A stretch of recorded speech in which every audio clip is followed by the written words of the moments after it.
नमस्कार, आवाज अड्डा में आपका स्वागत है। मैं हूं मनोज श्रीवास्तव और आज हम बात कर रहे हैं दो मुद्दों की। लोकसभा चुनाव 2024 के परिप्रेक्ष्य में इन दोनों मुद्दों को हम समझने की कोशिश करेंगे। जैसे जैसे 2024 के चुनाव नजदीक आ रहे हैं, राजनीतिक समीकरण और मुद्दे भी तेजी से बदलते हुए से दिख रहे हैं। ऐसा लग रहा है पिछले कुछ दिनों से बिहार में जाति आधारित सर्वे के आंकड़े सामने लाए गए और इससे सियासी गर्मी बढ़ी। दूसरी तरफ ओल्ड पेंशन स्कीम की मांग भी तेज होती जा रही है। चुनावी राज्यों में इन मुद्दों का बड़े जोर शोर से प्रचार प्रसार भी हो रहा है। छत्तीसगढ़ और राजस्थान में लागू हो चुका है ओल्ड पेंशन स्कीम और बाकी भी चुनाव जहां है, खास करके मध्य प्रदेश में खासी चर्चा है। कांग्रेस राज्यों में पुरानी पेंशन स्कीम लागू करने के बाद अब केंद्र को चुनौती दे रही है कि भाई हम आएंगे तो इसको लागू करेंगे। दूसरी तरफ देश भर में जातीय जनगणना कराने की मांग भी उठाई जा रही है। तो इसमें कई दूसरे विपक्षी दल भी कांग्रेस का साथ देते हुए दिख रहे हैं दोनों ही मुद्दों पर। तो कुल मिलाकर ऐसा लगने लगा है जैसे विपक्ष 2024 के पहले बीजेपी की घेराबंदी कर रहा है और कहीं ना कहीं बीजेपी के लिए एक अग्नि परीक्षा इंतजार कर रही है इन दोनों मुद्दों के हवाले से, क्योंकि ये दोनों मुद्दे सीधे तौर पर लोगों से जुड़े हुए हैं। ऐसे में बड़ा सवाल यही है कि क्या बीजेपी के पास विपक्ष के इन मुद्दों की काट है। आज आवाज अड्डा में इसी को हम समझेंगे, इसी पर चर्चा करेंगे। पहले अपने मेहमानों से आपका परिचय कराते हैं। वरिष्ठ पत्रकार, आर्थिक पत्रकार अनिल पद्मनाभन हमारे साथ हैं। वरिष्ठ पत्रकार शेखर अय्यर, वरिष्ठ पत्रकार सतीश के सिंह, वरिष्ठ पत्रकार हर्षवर्धन त्रिपाठी और सीएसडीएस के प्रोफेसर संजय कुमार। तो ये विद्वानों का पैनल हमारे साथ है और आपके सामने है। तो चर्चा की शुरुआत करते हैं। अनिल सर, आपके साथ ये बताइए कि ये जो ओल्ड पेंशन का मामला है, करीब करीब 20 साल के बाद एक बार फिर से ये सामने खड़ा हुआ है। क्या ये ठीक से सेटल नहीं हुआ था या कि इस वक्त की राजनीति है जिसकी वजह से ये फिर से सामने आया है? ये तो साफ है कि राजनीति के कारण सामने आया है, क्योंकि आपको याद होगा कि जब ये लागू किया गया तो दोनों, कांग्रेस बीजेपी दोनों इनके समर्थन में थे। जी। तो आज इन्होंने पलटी मारी है, तो ऑब्वियसली राजनीतिक मुद्दा है, क्योंकि जिस तरीके से नैरेटिव सेट कर रहा है ये एनडीए, बीजेपी लेड एनडीए, तो इनके लिए कोई मुद्दा तो चाहिए ही था। एंड ओपीएस हिमाचल में चल गया, उत्तराखंड में नहीं चला, राजस्थान में चल गया, तो इनको लग रहा है कि ये कोई विनिंग प्ले है, तो इसको क्यों ना दोहराया जाए। तो ये तो प्योरली राजनीतिक है। जी। और शेखर अय्यर साहब, इस पे एक सप्लीमेंट्री सवाल ये है कि क्या ये मुद्दा कैरी ऑन करेगा? क्योंकि अब राज्यों का एग्जाम्पल तो दिया अनिल जी ने भी, तो क्या 2024 तक ये मुद्दा इस तरीके से कैरी करेगा और इसका कोई नतीजा 2024 के पहले भी हमें देखने को मिल सकता है? बिल्कुल मनोज जी, कैरी करेगा, क्योंकि इसमें ऐसा है कि जो पेंशनर्स हैं, हर राज्य सरकार की भी पेंशनर्स होते हैं, केंद्र सरकार के भी पेंशनर्स होते हैं। एक प्रकार से कांग्रेस अब समझ रही है ये बड़े वोट बैंक है। लेकिन ये भी बात है कि हकीकत ये भी है, जिन राज्यों में इसकी अनाउंसमेंट हो गई है कि ओपीएस वापस आ रहा है, उनकी आर्थिक स्थिति क्या हुई है हम जानते हैं।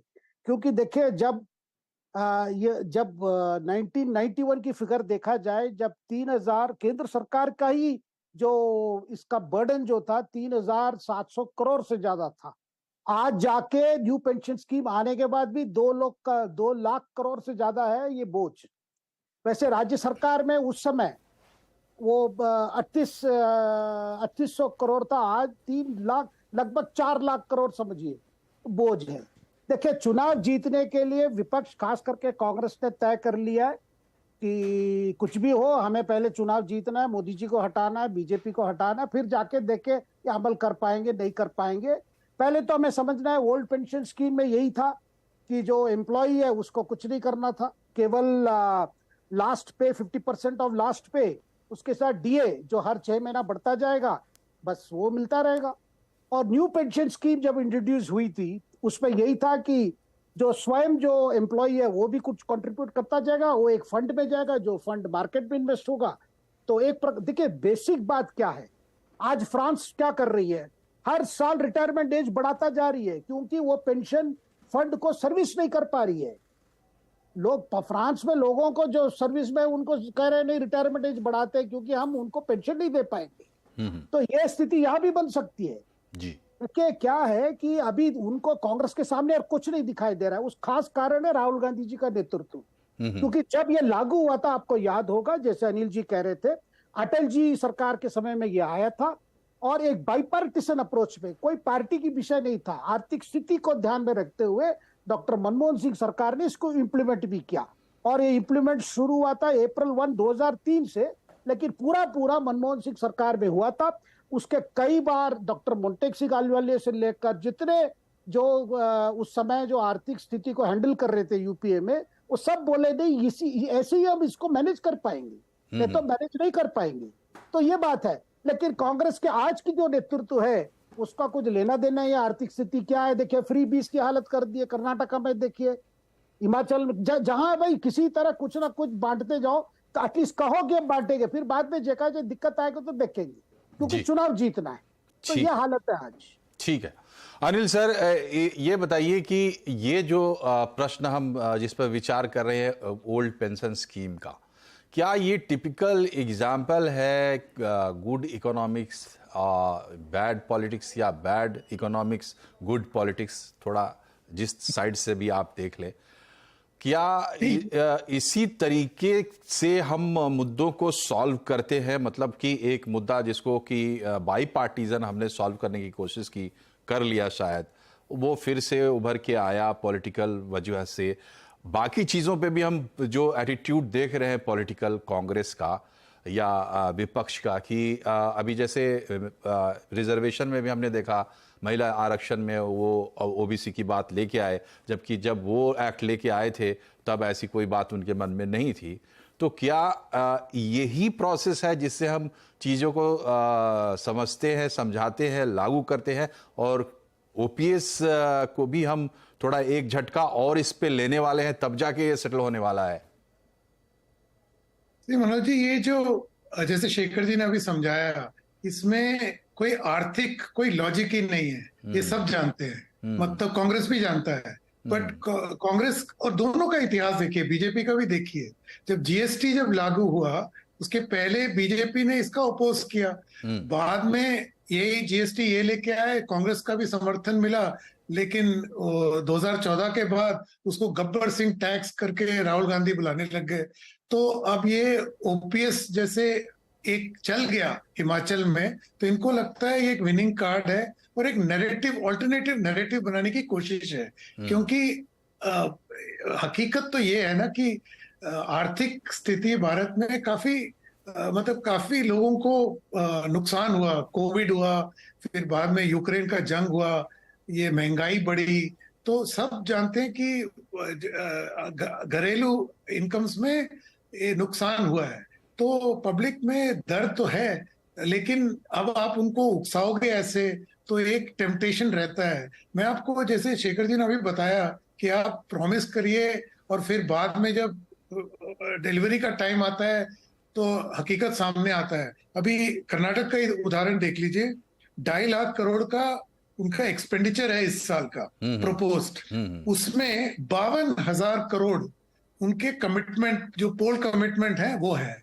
तो अगर आप 2.5 लाख करोड़ का आपका टोटल स्पेंडिंग है, उसमें 50,000 करोड़ पोल कमिटमेंट में देंगे तो बाकी कहीं कटौती तो होगा ही होगा, जी। तो डेवलपमेंट में कटौती होगा। तो यही हकीकत है। आप चुनावी एक जुमला करिए, चुनाव जीतिए, लेकिन जब ये होगा तो आगे चल के जो ये एक्चुअली बड़ा गलत व्यवहार है, चाहे बीजेपी करे या कांग्रेस करे, क्योंकि जो बोलते तो रहते हैं इंडिया फर्स्ट, नेशन फर्स्ट, तो आप एक मेरे हिसाब से एक कॉमन मिनिमम एजेंडा बनाइए जिसपे एक कंसेंसस होता है।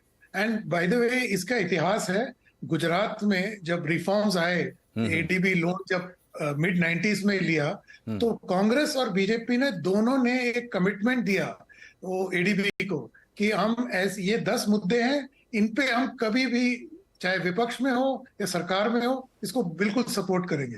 तो अगर आप गुजरात में कर सकते हो तो नेशनल लेवल में क्यों नहीं कर सकते?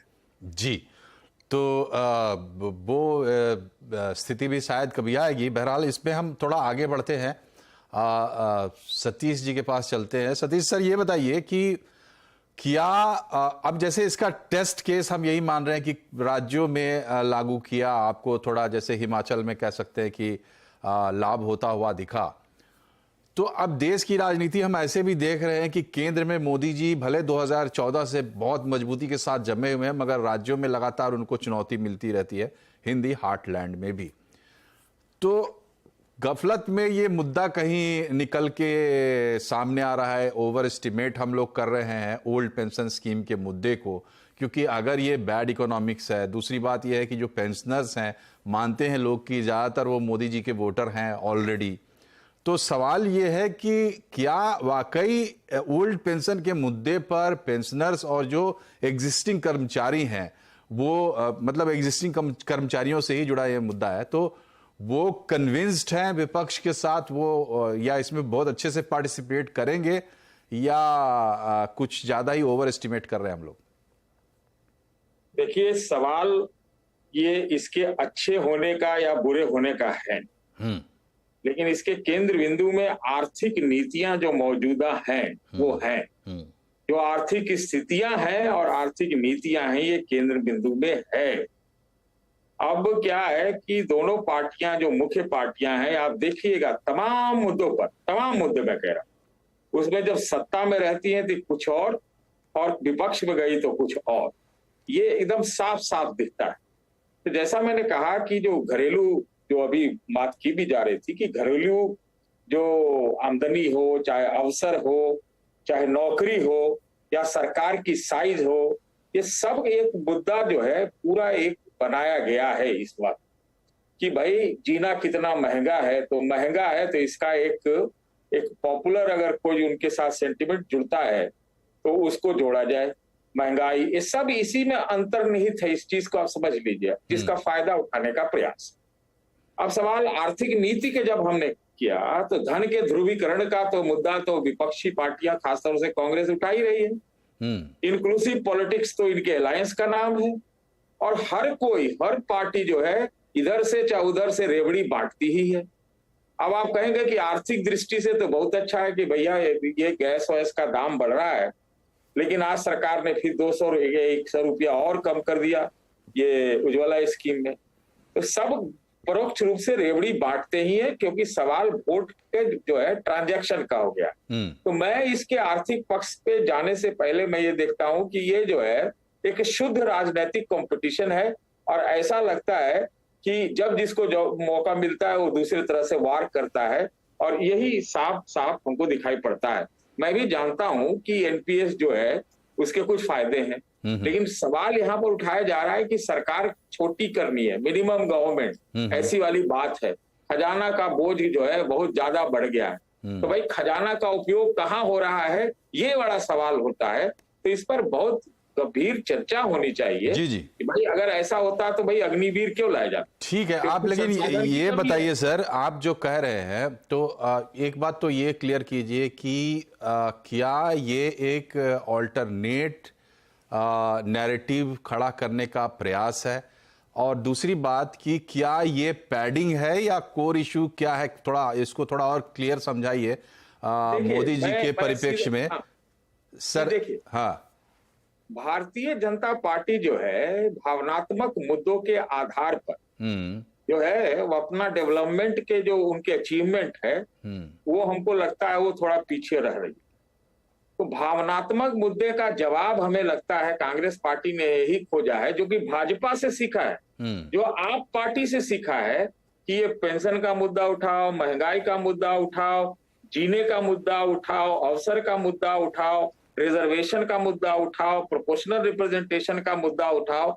ये जो घरों में व्यक्ति से जुड़ा हुआ मुद्दा है, तो आप इसके मेरिट पे मत जाइए, ऑल्टरनेटिव ये हो सकता है भाई, कम्युनिस्टों का बराबर से एक ऑल्टरनेटिव डेवलप आइडियोलॉजी रही है, सोशलिस्टों का एक अलग आइडियोलॉजी रही है, और भाजपा की भी अलग आइडियोलॉजी रही है। मोटे तौर पर तो हमें नहीं लगता बहुत ज्यादा कोई फर्क है भाजपा और कांग्रेस में, नीतियों में, कम से कम आर्थिक और सामाजिक नीतियों में मुझे बहुत फर्क नहीं लगता। ठीक है, लेकिन अभी आप देखिए जहां वोट ट्रांजैक्शनल होता जा रहा है, तो कांग्रेस पार्टी इतने सालों के बाद इस तरह से कास्ट काउंट में, कास्ट सर्वे में, उसके आधार पर रिप्रेजेंटेशन देने में आदि आदि में आएगी, तो उसी का हिस्सा है जिसमें ओल्ड पेंशन स्कीम भी है, उसी में महंगाई भत्ता भी है, उसी में गारंटियां हैं चुनावों में। ये सब वो सीख करके वो पॉलिटिकली जो कहते हैं ना पॉपुलिज्म का उपयोग कर रही है, या फिर आप ये कह सकते हैं दुरुपयोग कर रही है। तो दुरुपयोग तो सभी ने किया है।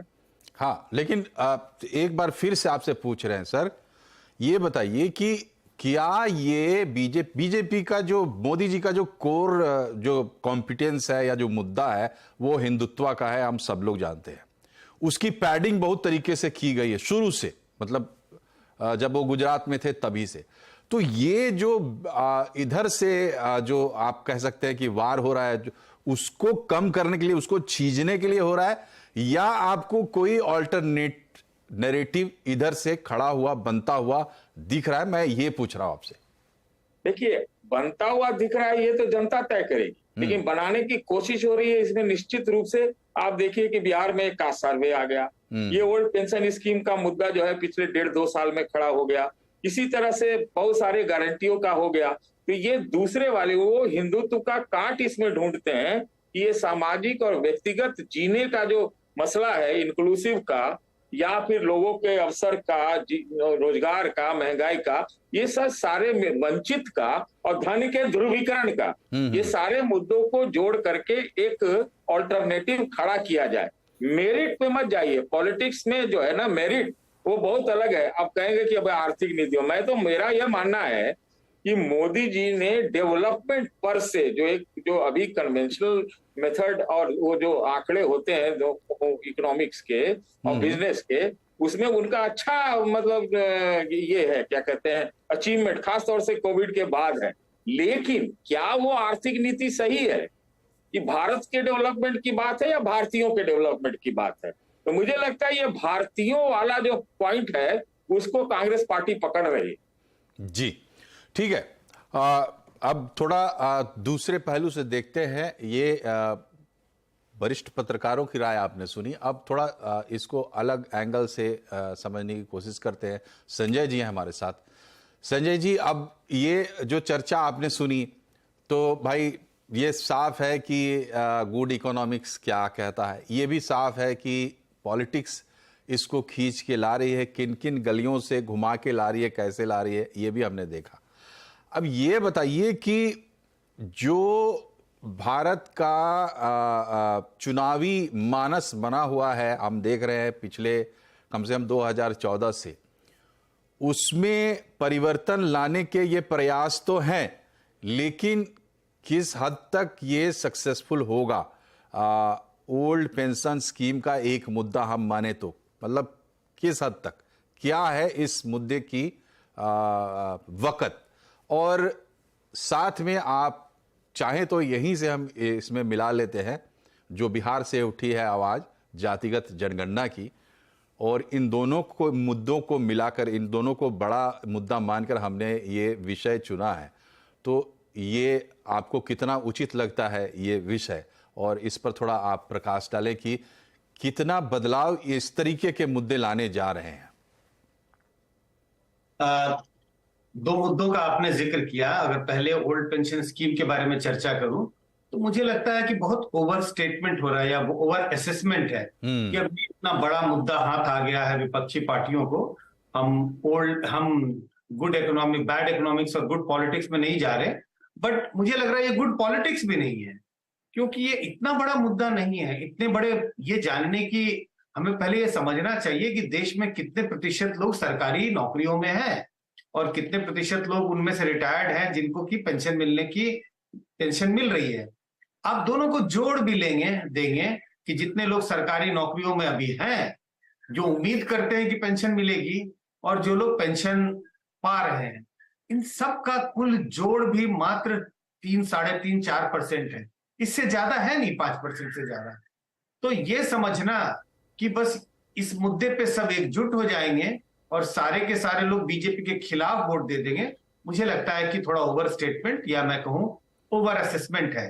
दूसरी बात, अभी ये तो आज का मुद्दा है। 2 दिन पहले, 3 दिन पहले रामलीला मैदान में रैली हुई, लोगों ने भाषणबाजी की। इस बात का ध्यान रखिए, 2024 का चुनाव अभी भी कम से कम 6 से 7 महीने दूर है, 8 महीने दूर है। तब तक और नए मुद्दे आएंगे और इस बात का संज्ञान रखना चाहिए, इस बात का ध्यान रखना चाहिए सबको कि राम मंदिर का उद्घाटन जनवरी के महीने में होने वाला है, जिसका जिक्र कई लोग कर रहे हैं कि भाई हिंदुत्व कोर है बीजेपी का सपोर्ट बेस। तो वो भी मुद्दे आएंगे और कई और ऐसे मुद्दे भी अनफोल्ड होंगे और ऐसे में ये ओल्ड पेंशन का जो मुद्दा है, मुझे लग रहा है कहीं दबके रह जाएगा। और इसकी वजह मैंने साफ बताई कि इतना बड़ा मुद्दा नहीं है, आम जनता का मुद्दा बिल्कुल ही नहीं। अब रही बात कास्ट सेंसस, जी, कास्ट सेंसस का। हाँ, इस वक्त तो लग रहा है कि विपक्षी पार्टियों के हाथ में एक हथियार लग गया है और अगर आप ये कहें कि 3 अलग अलग कड़ियां हैं जिसको विपक्षी पार्टियां अगर एक धागे में पिरो सके तो कहीं ना कहीं माले का रूप ले सकता है। और माले का रूप का मतलब माला का रूप, जिससे कि उसकी कुछ यूटिलिटी बनेगी। और वो क्या 3 चीजें हो सकती हैं। पहली बात, विपक्ष ये कह सकती है कि भाई देखिए, एससी और एसटी को तो इंडिपेंडेंस के बाद तुरंत रिजर्वेशन मिला, लेकिन ओबीसी, बेसिकली ओबीसी के साथ अनदेखी हुई है। इस नैरेटिव को वो कैसे बना सकते हैं? कहेंगे देखिए, इंडिपेंडेंस के बाद एससी एसटी को मिल गया, लेकिन ओबीसी समुदाय के वोटरों को तकरीबन 6 दशक 7 दशक का इंतजार करना पड़ा। इंतजार करके रिजर्वेशन का फायदा मिला, लेकिन वो भी आधा अधूरा, 2 कारणों से। क्रीमी लेयर एक ला दिया गया जो एससी और एसटी के लिए नहीं है। और दूसरी बात जो अभी के जनगणना से सामने आ रही है कि जितनी एससी और एसटी की पॉपुलेशन में हिस्सेदारी है, उनको रिजर्वेशन तो उस हिस्से के हिसाब से दिया गया, लेकिन ओबीसी को लगभग उनकी संख्या का आधा रिजर्वेशन दिया गया। और तीसरी बात, जब महिला आरक्षण बिल पार्लियामेंट में पेश हो रहा था और विपक्षी पार्टियां इस बात का डिमांड कर रही थी कि भाई महिलाओं का आरक्षण देना चाहिए, लेकिन उसमें कोटा विद इन कोटा, कहने का मतलब ओबीसी महिलाओं के लिए एक अलग से आरक्षण किया जाए, क्योंकि दलित महिला और आदिवासी महिलाओं को तो उसका लाभ मिल जाएगा, लेकिन ओबीसी महिलाएं वंचित रह जाएंगी। तो इन 3 चीजों को एक कड़ी के रूप में देखा जा सकता है और विपक्षी पार्टियां अगर इसको पिरो के एक बुके के रूप में जनता के सामने पेश करे तो कुछ लगता है, कुछ सेक्शन ऑफ वोटर्स इस पर भरोसा करेंगे और वो सोचने लगेंगे कि हाँ, कुछ तो मामला है। लेकिन फिर भी मैं कहूंगा कि हमें इस बात का ध्यान रखना चाहिए कि एक पार्टी जब किसी एक खास समुदाय के हितों की तारीफदारी करती है तो काउंटर पोलराइजेशन, काउंटर मोबिलाइजेशन भी होता है जी, तो वो उसकी भी संभावना रहेगी। तो मैं ये कह रहा हूं, मैं ये नहीं कह रहा कि इसका कोई इंपैक्ट नहीं होगा, इसका इंपैक्ट है। बीजेपी को थोड़ा झटका लग सकता है, लेकिन इतना बड़ा हथियार नहीं है, विपक्ष के हाथ में इतना बड़ा हथियार नहीं लग गया कि इस हथियार के सहारे वो 2024 की जंग जीत जाए। जी, तो ये इसको रिकॉग्नाइज तो करना पड़ेगा, लेकिन ये इतना बड़ा हथियार नहीं है। संजय जी, एक सवाल और है। पिछले कुछ दिनों से मतलब कुछ महीनों से विपक्षी एकता की बात चल रही है और उसके विभिन्न मुजाहिरे हम देख रहे हैं, साथ साथ ये कुछ मुद्दे भी उभर रहे हैं। पिछले कुछ सालों में ऐसा देखने को मिला नहीं। क्या इन दोनों चीज़ों के मेल को एक साथ रख के ये कहा जा सकता है कि प्रधानमंत्री नरेंद्र मोदी के लिए चुनौतियां बढ़ रही हैं कम से कम? हाँ, निश्चित रूप से मनोज जी, मैं ये जरूर कहूंगा, अगर आप आज से 1 साल पहले की स्थिति देखें विपक्षी पार्टियों के परिप्रेक्ष्य में कि उनकी स्थिति क्या थी, बीजेपी कहां खड़ी थी, और आज अगर देखें बीजेपी कहां खड़ी है और विपक्षी पार्टियां कहां खड़ी है, अंतर दिखाई पड़ता है। चीजें बदली हैं। बीजेपी के लिए चुनौतियां जो 1 साल पहले थे उससे कहीं ज्यादा चुनौतियां दिखाई पड़ती है। विपक्ष गोलबंद हो रहा है, एक आप कहें कि एक उस मूड में है, एक पॉजिटिव मूड में है और उन्हें लगने लगा है कि हम बीजेपी को चुनौती दे सकते हैं और एक माहौल थोड़ा बनता हुआ सा दिखाई पड़ रहा है। अंतर तो जरूर है 1 साल के अंतर में। जी, हर्षवर्धन जी, राजनीति तो जनता करती है, पॉलिटिक्स जनता करती है। आज बीजेपी शासन कर रही है इतनी मजबूती के साथ देश में, तो इसलिए कि उसके पीछे जनता खड़ी है देश की। बीजेपी के कुछ मुद्दे थे जिनके साथ जनता थी, और बाद में बड़ी संख्या में लोग आए, उनको एक हीरो मिला नरेंद्र मोदी के रूप में। तो सत्ता में आने के बाद, चाहे उसको आप बीजेपी कहे या बीजेपी के समर्थकों को उसमें जोड़कर देख लें, तो कुछ मुद्दे उन्होंने सेटल किए कि अब जैसे राम मंदिर का मुद्दा सेटल हो गया, 370 सेटल हो गया, और इस तरीके के कुछ ऐसे काम किए जिसको कि आप वैसे लोगों के लिए आप मान सकते हैं कि उनका कलेजा तर हो गया। आप कह सकते हैं कि लोग सोचते थे कि पता नहीं ये हो पाएगा या हम ऐसे ही इस दुनिया से चले जाएंगे। वो मुद्दे इन्होंने सेटल किए। अब इस जनवरी में राम मंदिर में प्रवेश हो जाएगा, वहां पूजा पाठ शुरू हो जाएगा, लोग जाएंगे, दर्शन करेंगे, तो जो सपना था वो साकार भी हो गया। इसके बाद बचा एक civil code, uniform civil code का मुद्दा। उस पर थोड़ी बहुत जो चर्चा हुई, उससे ही मामला साफ हो गया कि भाई ये सिर्फ हिंदुओं का मुद्दा नहीं है या सिर्फ बीजेपी का मुद्दा नहीं है, थोड़ा उलझा हुआ भी मुद्दा है। मेरे कहने का तात्पर्य यह है कि बीजेपी ने अपना काफी काम पूरा कर लिया। देश की जनता को अगर एक मानकर हम ये विचार करें तो इन परिस्थितियों में इस तरह की चुनौती, कमंडल के आगे मंडल को लाके खड़ा करना और ऐसे बाधा डालने वाले इश्यूज जैसे कि महिला आरक्षण में ओबीसी का पोर्शन होना चाहिए और ये ओल्ड पेंशन स्कीम को लागू करना चाहिए, आप नहीं करोगे हम करेंगे, हम जनता से करें, ये तमाम चीजें कितनी बड़ी चुनौती बीजेपी के लिए है और इसको किस तरीके से टैकल करेगी पार्टी, आपको क्या लगता है? नहीं, मुझे लगता है कि मनोज जी, पार्टी किस तरह से टैकल करेगी ये तो पार्टी के लोग बता पाएंगे, और पार्टी किस तरह से टैकल कर रही है ये तो आप अच्छे से देख रहे हैं।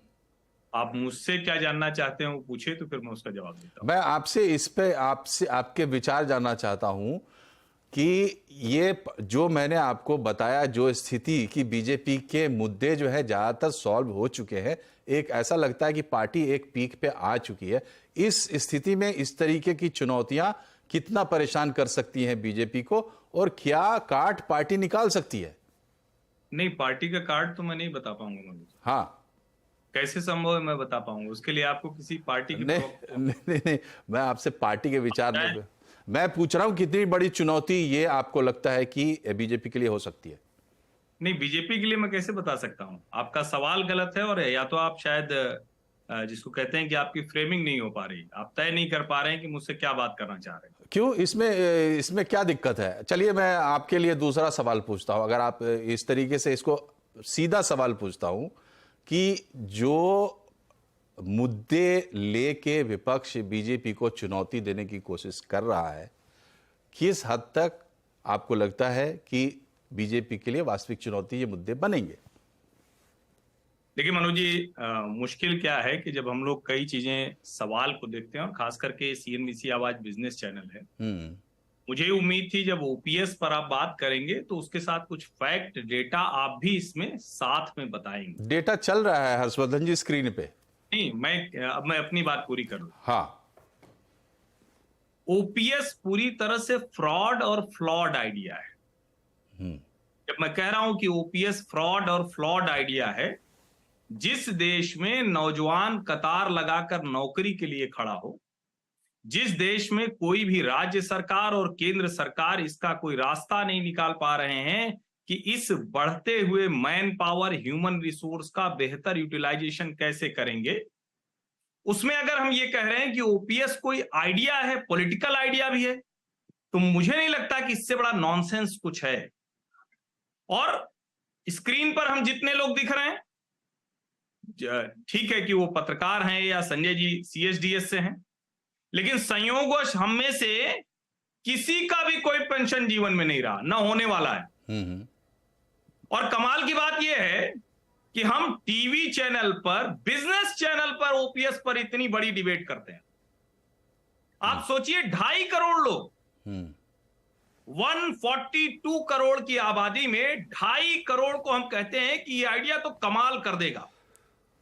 और उसमें भी हम ये भूल रहे हैं कि जब हम इसकी बात कर रहे हैं कि हम उनको पेंशन दे देंगे, तो हम इस आंकड़े को बिल्कुल नहीं बताते। बताना चाहिए अब तो, मतलब बिल्कुल यहीं से बात शुरू करनी चाहिए कि 1994 में 12.4%, करीब 12.5% ऑर्गेनाइज्ड वर्क फोर्स का हिस्सा क्या था? जो सेंट्रल गवर्नमेंट के एम्प्लॉय थे, यानी केंद्र सरकार के कर्मचारी। और 2012 आते आते क्या हो गया? मात्र 8.5%।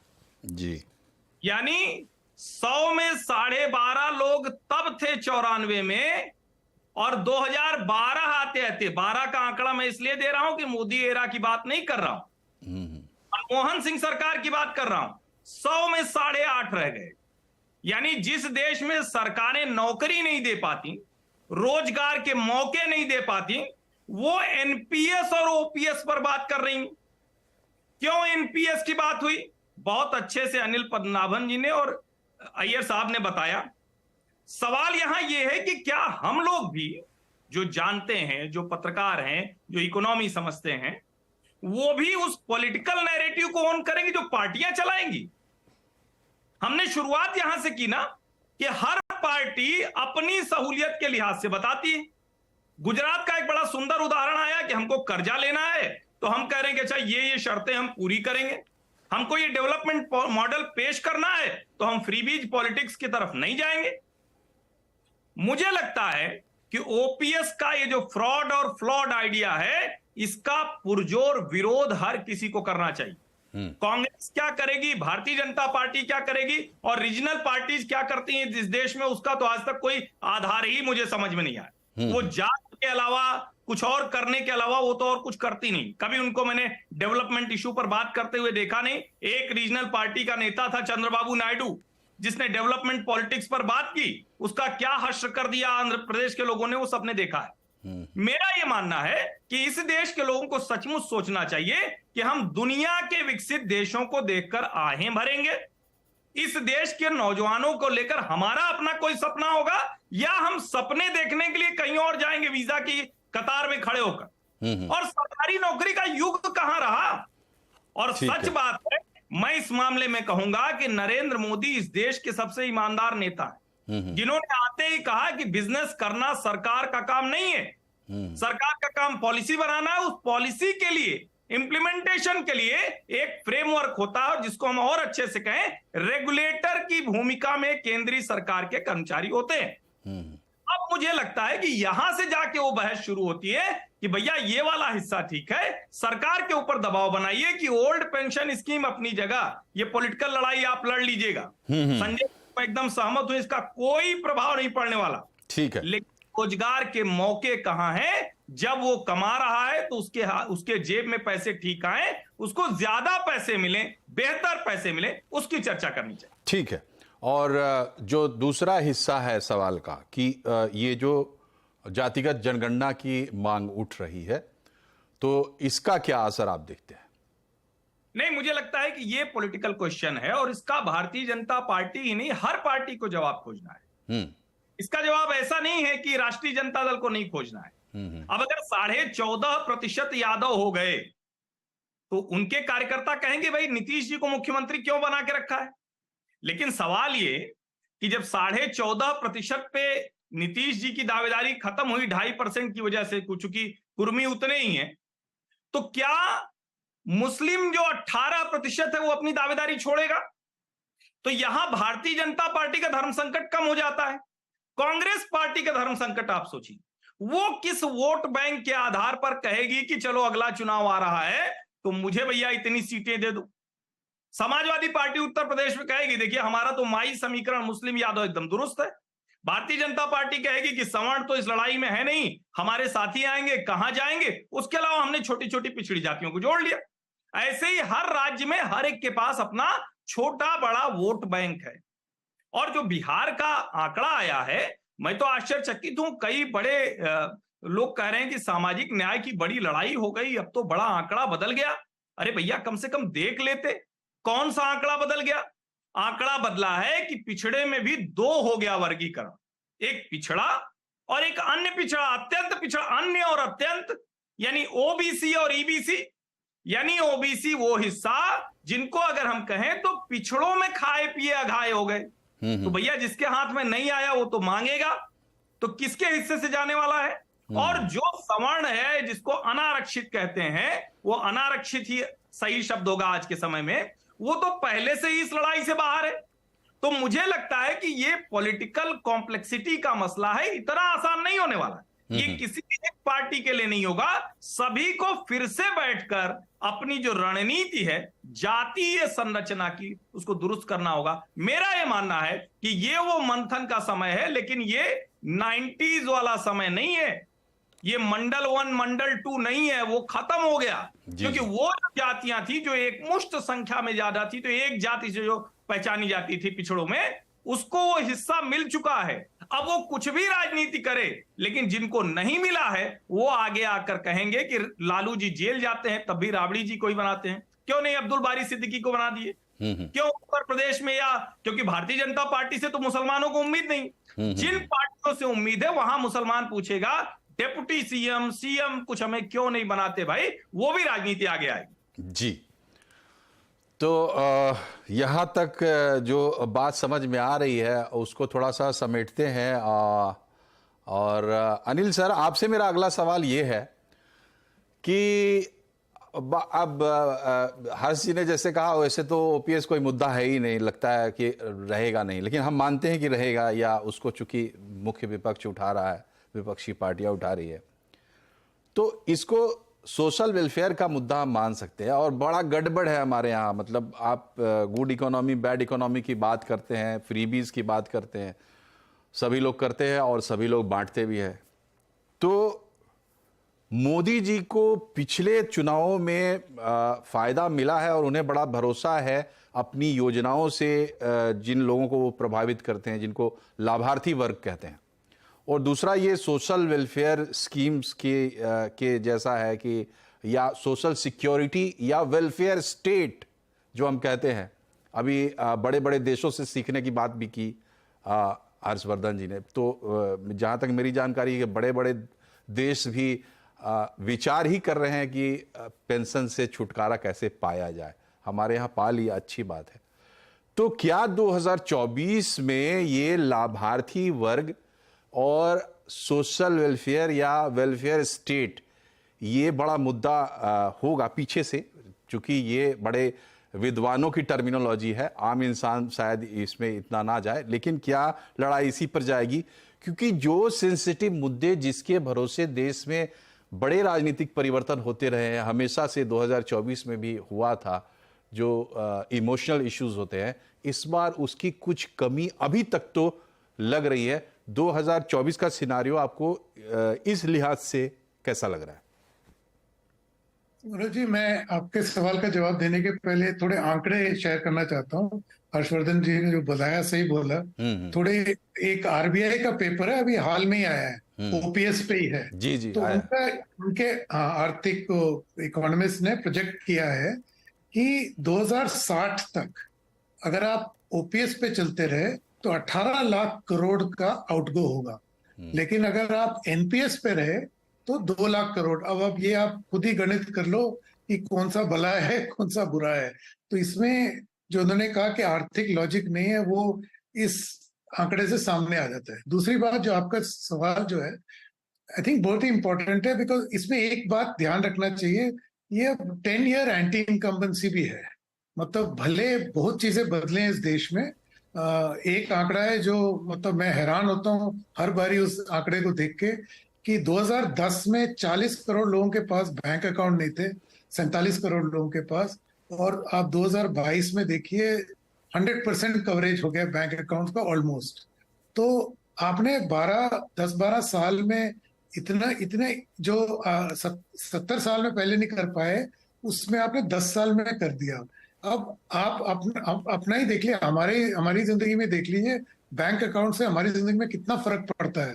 अभी बैंक अकाउंट ही नहीं, अब जो यूपीआई वगैरह आ गया है, ठेले वाले हम सब आजकल चेंज ही नहीं लेके घूमते बैग अपने जेब में। तो इस तरीके से जो बदलाव आया है सबको टच कर रहा है ये बदलाव।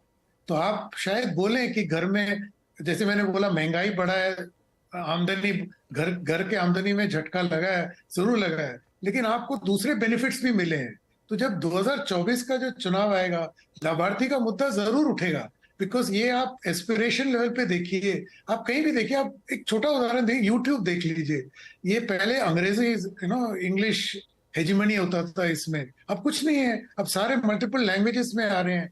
तो जो एक बैरियर था, जो प्रोग्रेस का, देश में एक अंग्रेजी का एक हुकूमत चलता था, वो सब खत्म हो रहा है। अब एक भाषिनी, जैसे आप प्रोजेक्ट को जानते हैं, जो मल्टीपल लैंग्वेजेस में ट्रांसलेट कर रहा है, ये तो भयंकर है। मतलब पूरा जो अगर अंग्रेजी ना जाने तो लोग प्रोग्रेस भी करें, वो नहीं है। अब आप हिंदी ना जाने, वो भी नहीं है। आप तमिल में बोलिए, मलयालम में बोलिए, तेलुगु में बोलिए, और कोई भाषा में बोलिए, आप समझ सकते हो, क्योंकि हमारे पास ट्रांसलेशन सॉफ्टवेयर आ गया है, ये आर्टिफिशियल इंटेलिजेंस बेस्ड। तो आप ये सब देखेंगे, ये बदलाव जो है सबको टच कर रहा है। तो मुझे लगता है कि मुझे नहीं पता कैसे वोट करेगा देश, बट जो भी वोट करेगा, अगर जैसे आप मुझसे पूछोगे कैसे वोट करेंगे, तो हम देखेंगे कौन सा लीडरशिप इस देश, ये बदले हुए देश को बेस्ट सर्व करेगा। मेरे हिसाब से तो यही मुद्दा है। अब उसमें सारे जुड़ेंगे, कास्ट भी होगा, आर्थिक भी होगा, एंड में पब्लिक वही देखेगा जो उनका निजी फायदा जिसमें है, एंड वो उसी तरह वोट डालेंगे। जी, तो सबसे सरल एनालिसिस जो है, और शायद सबसे बोरिंग भी पॉलिटिकल डिबेट्स के लिए, कि 2024 मोदी जी फिर से उसी तरीके से जीत के जा रहे हैं। तो 2024 तक कम से कम डिबेट को इंटरेस्टिंग रखने की हम कोशिश करते हैं। बहरहाल यहाँ हम रुक रहे एक छोटे से ब्रेक के लिए। ब्रेक के बाद वापस आएंगे तो थोड़ा क्लियर करेंगे कि ये नहीं तो क्या, दूसरे क्या मुद्दे हो सकते हैं, किस तरीके की तस्वीर बनते हुए हमारे विद्वान पत्रकार देख रहे हैं। ये छोटे से ब्रेक के बाद बने रहिए हमारे साथ। ब्रेक के बाद एक बार फिर से आपका स्वागत है। आज आवाज अड्डा में हम बात कर रहे हैं 2024 के चुनाव के परिप्रेक्ष्य में दो मुद्दों की, खास करके एक ओल्ड पेंशन स्कीम की जो मांग है, दूसरी जो जातिगत जनगणना की मांग है। तो इन दोनों का क्या असर होगा, ये हम समझने की कोशिश कर रहे हैं। इस सेगमेंट में समय थोड़ा कम होता है, तो हम सवाल छोटे रखेंगे और जवाब भी थोड़े छोटे रहेंगे, तो सभी लोगों को हम टच कर पाएंगे। शेखर सर, ये बताइए कि क्या बीजेपी कास्ट सेंसस के नाम पे थोड़ा बैकफुट पे दिख रही है? बिहार में इन लोगों ने सपोर्ट किया था, लेकिन अब कहीं कहीं विरोध करते हुए भी दिख रहे हैं, या चिढ़ाते हुए दिख रहे हैं, भाई तुम क्यों मांग कर रहे हो, जाति पाति कर रहे हो। मोदी जी ने भी कहा कि मेरे लिए तो सबसे बड़ी जाति जो है वो गरीब की जाति है। तो क्या बीजेपी थोड़ा बैकफुट पर है? अगर कर ही लेंगे जातिगत जनगणना तो बीजेपी को क्या नुकसान हो जाएगा? मनोज जी, बैकफुट पे नहीं है। देखिए, ये कास्ट सेंसस का जो मांग है, उस मांग के पीछे उद्देश्य क्या है? क्योंकि विपक्ष पार्टियों को लग रहा है कि भाई बीजेपी ने अपने आप को कंसोलिडेट कर लिया, हिंदुत्व इस पर कंसोलिडेट कर लिया, एक छत्रछाया बना लिया, जहां पे हिंदूनस या हिंदू फीलिंग्स कहिए, हिंदू की आस्था कहिए, उसमें एक बना लिया है, एक पॉलिटिकल क्वेश्चन इस देश पे बना लिया है। तो इसको हम कैसे तोड़ें?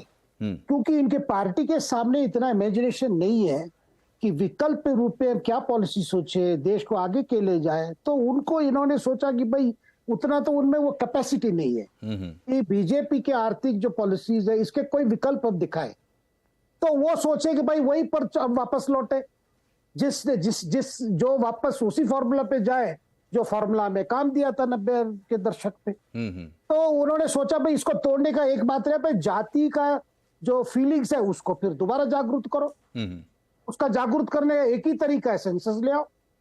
और सेंसस ले आओ तो फिर हर बीच में शुरू हो जाएगा, क्योंकि ये कास्ट बेस्ड पार्टीज है, और कास्ट बेस्ड पार्टीज के लिए जब तक वो कास्ट की जागृति ना बरकरार नहीं रखेंगे तो वोट मिलना मुश्किल है। क्योंकि अगर कास्ट धीरे धीरे करके वो डिसॉल्व हो जाए तो डिसॉल्व तो नहीं होगा इस देश में, लेकिन उतना इंपॉर्टेंस ना रहेगा जब आर्थिक स्थितियां बदल रही है, अफसर बदल रहे हैं, सब कुछ बदल रहा है। तो इनको लगा जब राम मंदिर आ रहा है, तो राम मंदिर आ गया तो और भी कंसोलिडेशन होगा ये हिंदुत्व की छत्रछाया में।